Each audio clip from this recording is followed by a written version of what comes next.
بسم اللہ الرحمن الرحیم۔ السلام علیکم ورحمۃ اللہ وبرکاتہ۔ قارون حضرت موسیٰ علیہ السلام کے چچا کا بیٹا تھا۔ بہت ہی شکیل اور خوبصورت آدمی تھا، اسی لیے لوگ اس کے حسن و جمال سے متاثر ہو کر اس کو منور کہا کرتے تھے۔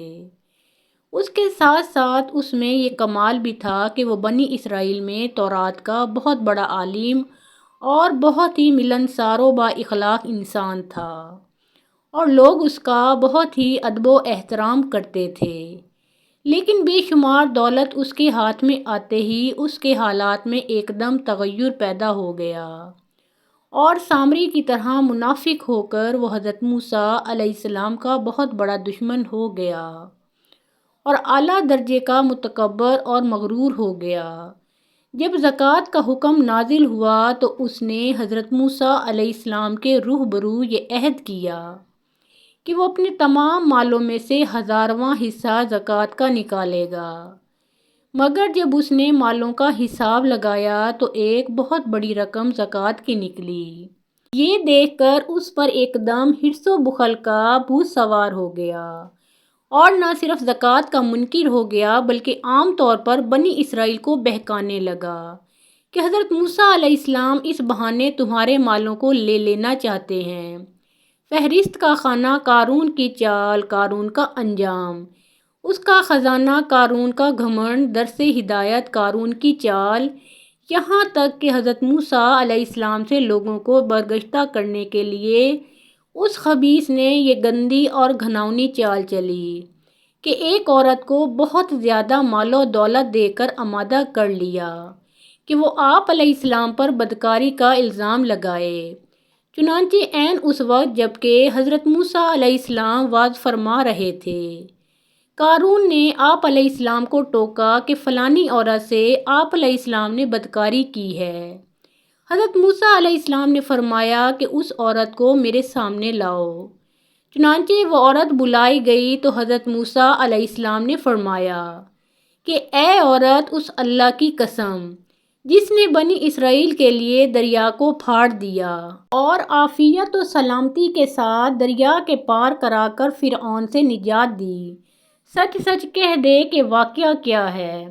حضرت موسیٰ علیہ السلام کے جلال سے عورت سہم کر کانپنے لگی، اور اس نے مجمع عام میں صاف صاف کہہ دیا کہ اے اللہ عز و جل کے نبی، مجھ کو قارون نے کثیر دولت دے کر آپ علیہ السلام پر بہتان لگانے کے لیے آمادہ کیا ہے۔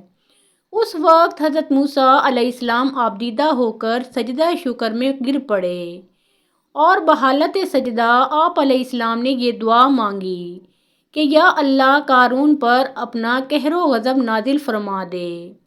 قارون کا انجام پھر آپ علیہ السلام نے مجمع سے فرمایا کہ جو قارون کا ساتھی ہو وہ قارون کے ساتھ ٹھہرا رہے، اور جو میرا ساتھی ہو وہ قارون سے جدا ہو جائے۔ چنانچہ 2 خبیثوں کے سوا تمام بنی اسرائیل قارون سے الگ ہو گئے۔ پھر حضرت موسیٰ علیہ السلام نے زمین کو حکم دیا کہ اے زمین، تو اس کو پکڑ لے، تو قارون ایک دم گھٹنوں تک زمین میں دھنس گیا۔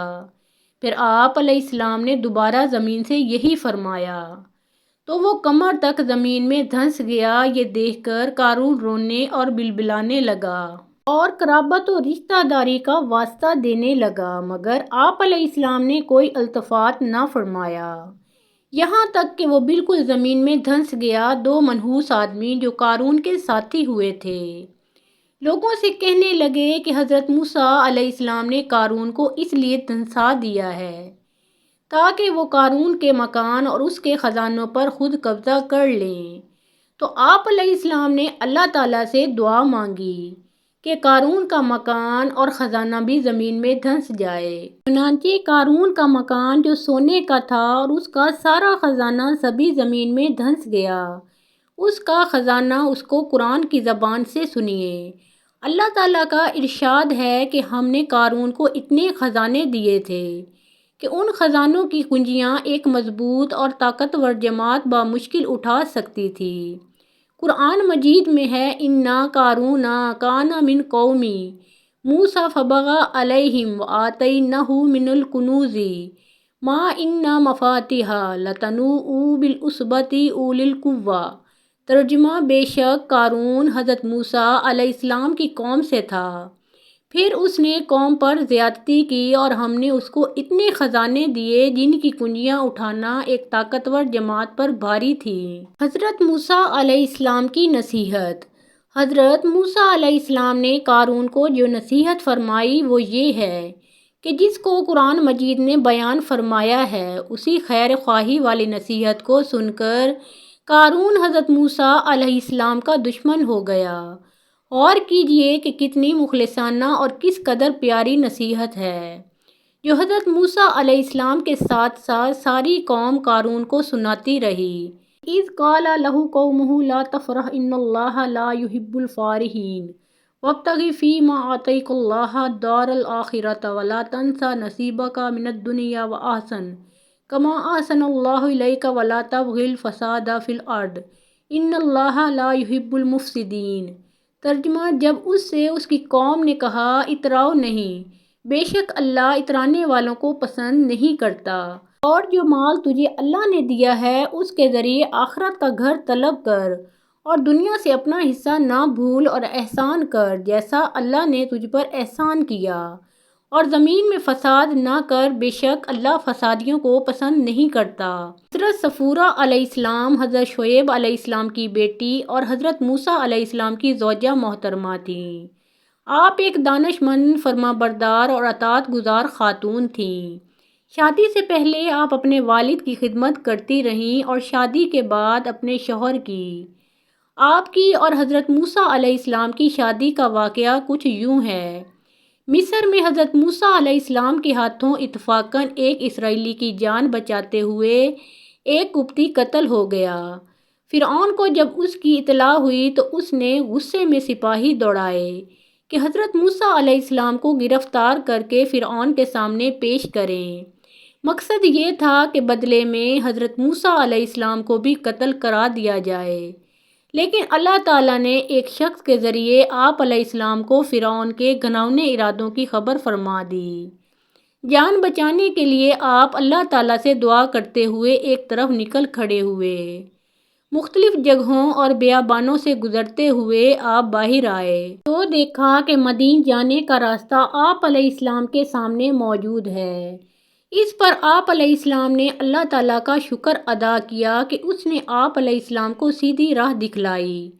آپ علیہ السلام مدین کے قریب ایک کنویں پر پہنچے تو دیکھا کہ وہاں پر بہت سے چرواہے اور ان کے جانور موجود ہیں اور وہ کنویں سے پانی کھینچ کر اپنے جانوروں کو پلا رہے ہیں۔ آپ علیہ السلام نے یہ بھی دیکھا کہ دو عورتیں جو اپنے جانوروں کو پانی پلانے کی بجائے ان کو کنویں کے قریب جانے سے روک رہی ہیں اور وہاں پر کوئی بھی ان کی مدد نہیں کر رہا۔ آپ علیہ السلام نے ان لڑکیوں سے دریافت کیا کہ وہ اپنے جانوروں کو پانی کیوں نہیں پلا رہی، تو انہوں نے جواب دیا کہ وہ کنویں سے پانی نہیں نکال سکتی۔ جب چرواہے اپنے جانوروں کو پانی پلا کر چلے جائیں گے تو وہ بچا کھچا پانی اپنے جانوروں کو پلا دیں گی، اور یہ کہ ان کے والد صحت مند نہیں اور وہ بہت بوڑھے ہیں۔ اس پر حضرت موسیٰ علیہ السلام نے ان کے جانوروں کے لیے کنویں سے خود پانی نکالا اور ان کو پلایا۔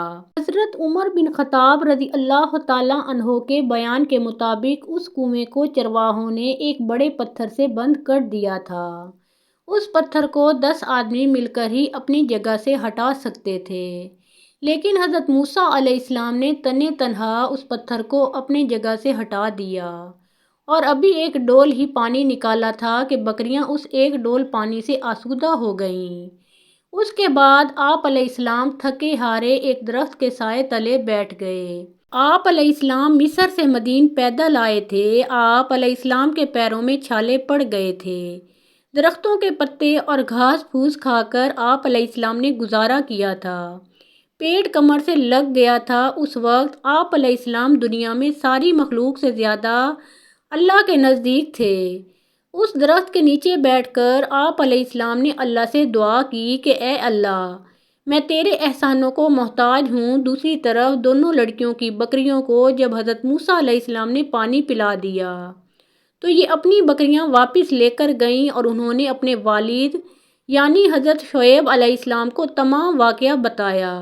آپ نے ان دونوں بہنوں میں سے ایک کو حضرت موسیٰ علیہ السلام کو بلانے کے لیے بھیجا۔ وہ شرم و حیا سے جھجکتی ہوئی آپ علیہ السلام کے پاس آئیں اور اپنے والد کا پیغام آپ تک پہنچایا اور بتایا کہ وہ آپ علیہ السلام کے احسان کا بدلہ اجرت دے کر اتارنا چاہتے ہیں۔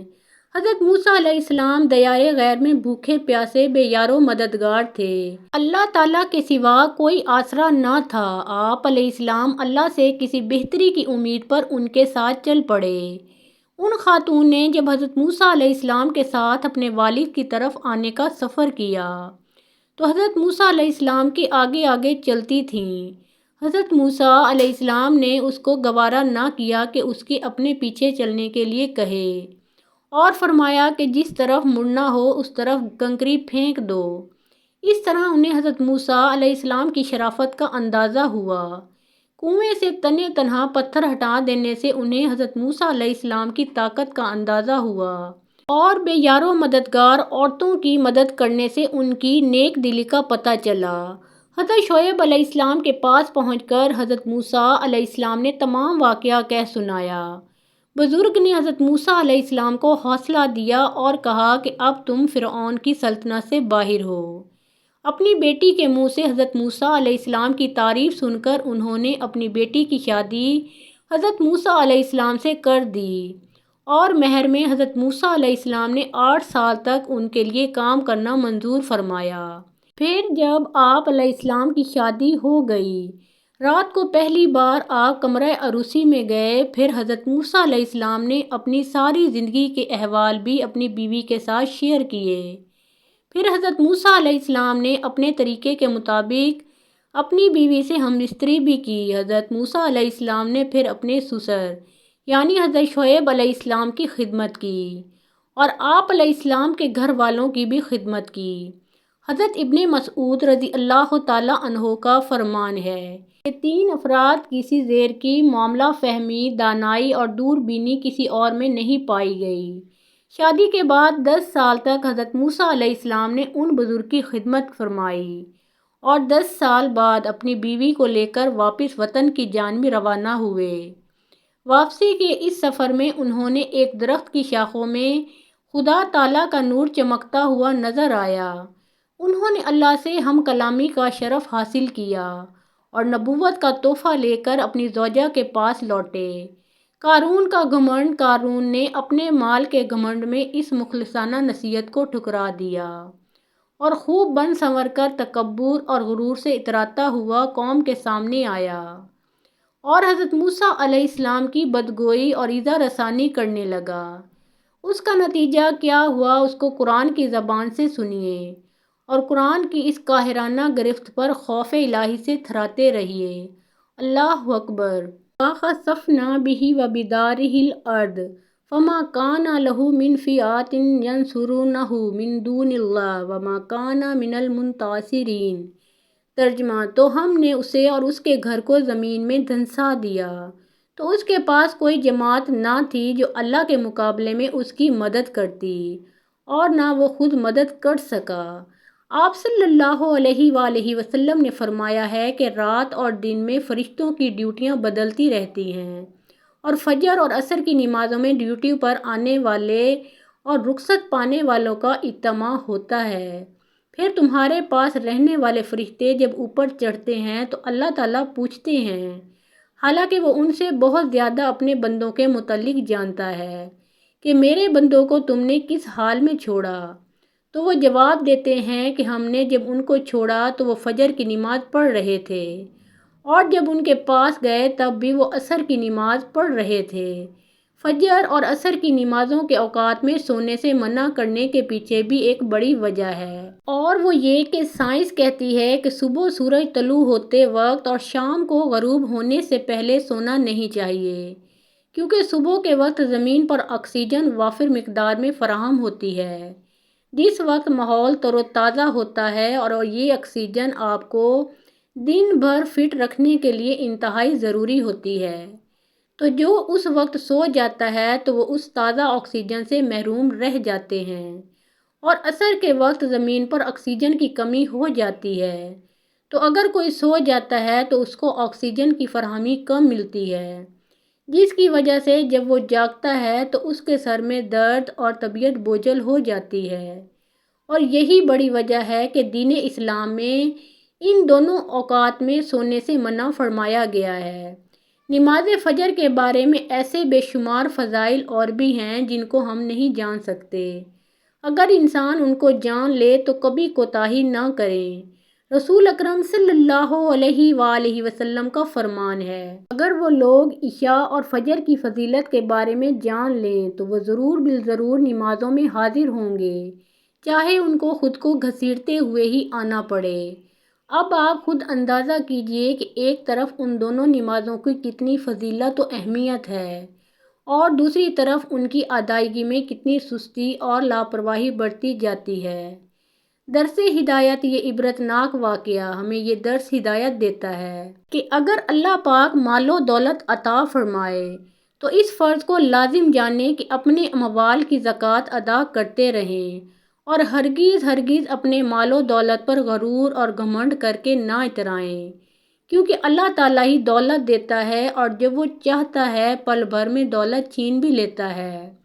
ہر وقت اس کا دھیان رکھتے ہوئے تواضع اور انکساری کی عادت رکھیے اور ہرگز ہرگز کبھی انبیاء و اولیاء و صالحین کی ایذا رسانی و بدگوئی نہ کریں کہ ان مقبولانِ بارگاہ الہی کی دعا اور بد دعا سے وہ ہو جاتا ہے جس کا لوگ تصور اور خیال بھی نہیں کر سکتے۔ اللہ تعالیٰ ہمیں نیک کاروں میں شامل فرمائے اور ہمارا خاتمہ ایمان پر فرمائے، آمین ثم آمین۔ محترم ناظرین، پیارے آقا محمد مصطفیٰ صلی اللہ علیہ وآلہ وسلم کا پیارا نام ایک بار کامنٹ سیکشن میں ضرور لکھیں۔ ویڈیو پسند آئی ہو تو لائک اور شیئر کریں۔